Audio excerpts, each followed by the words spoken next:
One of the features in Smart Notebook that is particularly helpful during geometry units is the shape recognition pen. And so I'm going to model really quickly just what shape recognition pen can do in Smart Notebook.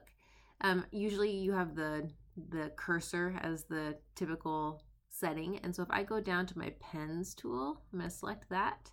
And then I have this option that pops up in my next menu and it tells me the different pen types. And the one I want to use is the shape recognition pen.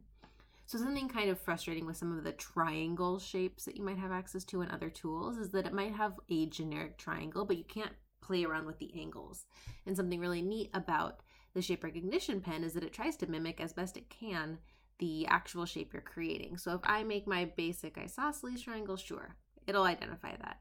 I can do my right triangle, awesome.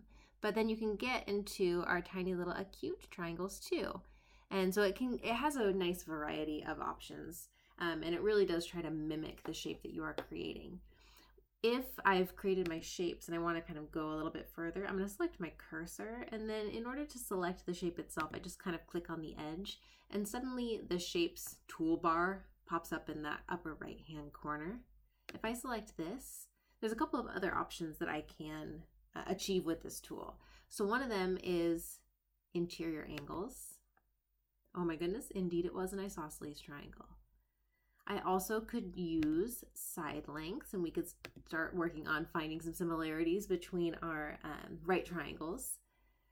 And another one of those options in that upper right hand menu is to show or hide the vertices, so I can pop up and show the different vertices of the shape. I don't actually know. Oh, and look at that, you can even move the vertices around. Well, I just discovered something super neat too. What a great day.